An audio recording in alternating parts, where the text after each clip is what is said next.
We have a family of 6. Can we be seated? I think you know this, but you're not family. Could you leave now? The number of people the daughter-in-law mentioned didn't match the number of people actually present. We were supposed to be a party of 7. She deliberately left me out when speaking to the waitstaff. The waitstaff looked confused after hearing her words. Even I didn't know what to do. Amid the awkward tension, my daughter-in-law's mom urged me to leave, saying I wasn't family. I had no choice but to leave. Why did this happen when all I wanted was to get along as a family? What on earth did I do? What did I do to deserve this? I didn't know what had upset them, but it seemed someone couldn't tolerate their behavior. My name is Emily, a 60-year-old housewife. I lived with my husband. Our son Liam got married, and we were looking forward to a peaceful retirement. Liam's wife, Grace, is a difficult person. She even refused to let us see our grandchild when they had one. Liam managed to persuade her, and I saw my grandchild, who looked just like Liam, just once. I was smitten at first sight. When I reached out to hold my newborn grandchild, Grace shouted, "Stop! Don't touch the baby!" She snatched the baby away from me. Liam tried to reason with her, but she insisted, "You don't understand how scared I am of your mother." She never apologized. From that point, my relationship with Grace worsened, and Liam stopped coming home as much. It was sad not to see Liam and my grandchild, but I didn't want to risk another big fight. So I didn't push them and hoped to see them someday. Then one day, Liam invited us to dinner. Apparently, Harper knew someone who owned an expensive restaurant, and they thought it would be nice to bring the family. "Don't worry about us. Grace will feel uncomfortable if I'm there." "Don't say that. We rarely get to go to an expensive restaurant. Let us spoil you this time." I was concerned about Grace, but Liam insisted it was a good opportunity to strengthen our relationship, so I agreed. I had no idea this dinner would change my relationship with Grace so much. Days later, on the day Liam had set, we arrived early at the restaurant. Time passed, but Liam and his family didn't show up. We thought they might be late because of the grandchild, so we waited patiently. I talked about this with my husband as I waited for them to arrive. But even after 1 hour, then 2, there was no sign of them. I sent multiple messages to Liam's phone, but got no reply. After waiting for about 4 hours, we decided it was time to leave and sent Liam one last message. Late that night, Liam finally called. "Sorry, Mom. My phone was in for repairs." As soon as I answered the phone, Liam apologizes in a flustered tone. Still, not showing up at the agreed place is strange, no matter how you look at it. I tell Liam about what happened today and decide to ask for details. Then Liam tilts his head, saying, "Huh? The date for the dinner changed, actually." "What do you mean?" According to Liam, the dinner date had to be changed due to various scheduling conflicts. Grace was in charge of the arrangements and was supposed to inform each household once the new date was set.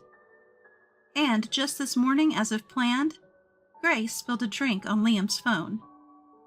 The phone wouldn't even turn on, so he had to rush to a smartphone repair shop. He just got it back. During that time, Liam couldn't check his phone, so he had no way of knowing about my multiple messages. "It's totally our fault. I'm really sorry." Liam apologizes repeatedly on the other end of the phone, but it's not Liam's fault. The one to blame is Grace, who didn't correct the wrong date. "Don't apologize. It's not your fault." Upon hearing my words, Liam apologizes again and tells me the newly arranged date. "You don't have to come if you're upset. I'll talk to my wife." "Thank you. I'll go since it's a special occasion." When I say that, Liam lets out a sigh of relief. I suspected today's events were orchestrated by Grace. She intentionally left the wrong date and broke Liam's phone to inconvenience us. I've been concerned about Grace's behavior for a while now, But this is crossing a line. I felt that something had to be done. But things moved faster than I thought. A few days later, on the newly arranged date, I wait in front of the agreed restaurant. Liam's family and Grace's parents arrive. "Ah, Miss Emily, it's been a while. How have you been?" Grace's mom, Harper, greets me. "I'm fine, thank you. How about you?" "We're doing great. My daughters often bring the grandchildren to visit," she says, boasting. Truth be told, I've never liked Harper. Ever since the meeting of both families before Liam's marriage, Harper has been hostile and aggressive towards me. She makes snide comments about her daughter cooking dinner or going on a trip soon. Words that can only be taken as insults from someone like me, who is disliked by Grace and rarely sees her. I suspect that Grace and Harper are collaborating to make me feel down. So I was prepared for something unpleasant to happen at today's dinner. "By the way, Miss Emily, do you know where we're going today?" "Yes, we're going to that expensive restaurant, right?" "Oh, you know. Interesting." As she says this, Harper looks me up and down. "Wondering if something was off," she says. "I apologize. You just don't look dressed for such a high-end place." And laughs. I thought I had prepared well for today. I even made sure to dress appropriately. So Harper's comment about my outfit was hard to swallow. I thought something understated would be best for a classy restaurant. I say this with a wry smile, and Harper nods. "I suppose," before walking over to talk to Grace. The atmosphere between us is already icy before we even enter the restaurant. Feeling uneasy, I decide to go in when Liam calls me over. As we enter, the waitstaff greets us. "Welcome." Grace steps forward and tells the waitstaff about the reservation, who then asks, "How many in your party?" We're a family of 6. Could you please show us to our table?" I find this puzzling and look around. My husband, Liam, Grace, our grandchild, Grace's parents, and me. That's 7 people, not 6. It's not 6, it's 7. I try to correct Grace, but Harper interjects. "You know you're not family. Could you please leave?" "What?" I'm stunned by Harper's words. Why am I the only one not considered family? What have I done? Why would you say something so cruel? I'm family too, aren't I? Can you stop it, mother-in-law? We're tired of pretending you're family when you don't even consider us. My daughter is hurt because of you, and you want to hurt her more? You really can't think of others, can you? I'm left speechless by the harsh words from Grace and Harper.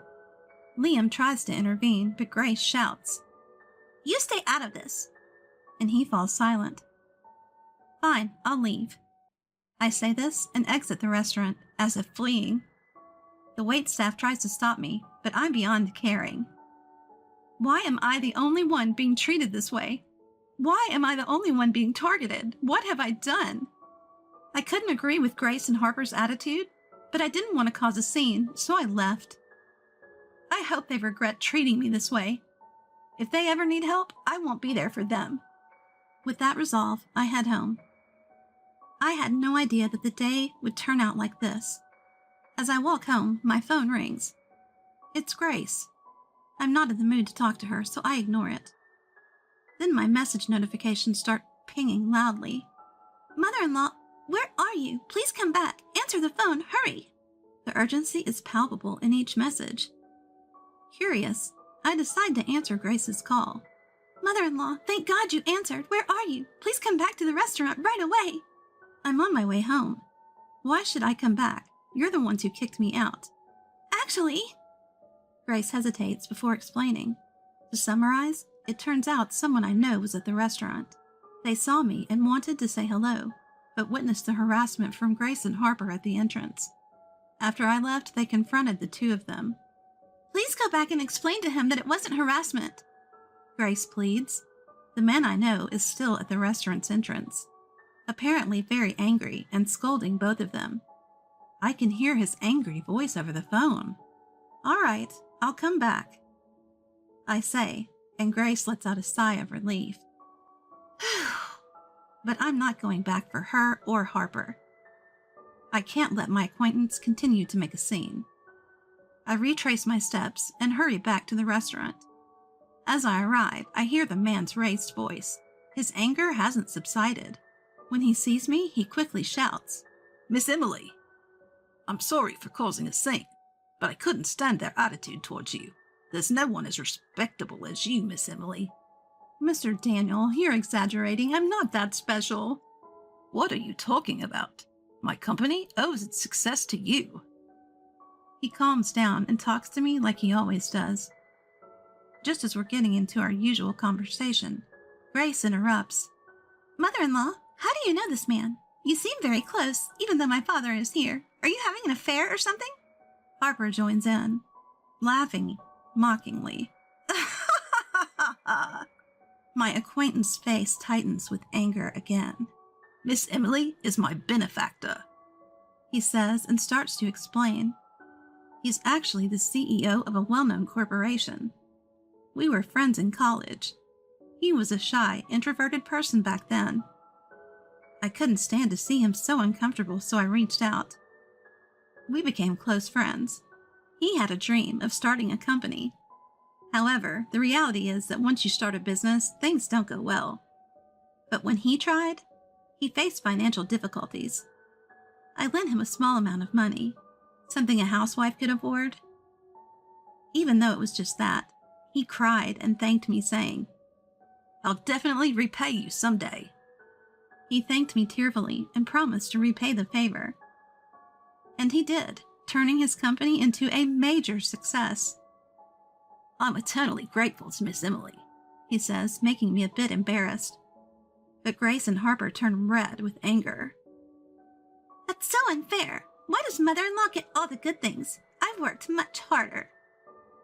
"Yeah, it's not fair. If we knew you were like this, we wouldn't have treated you this way."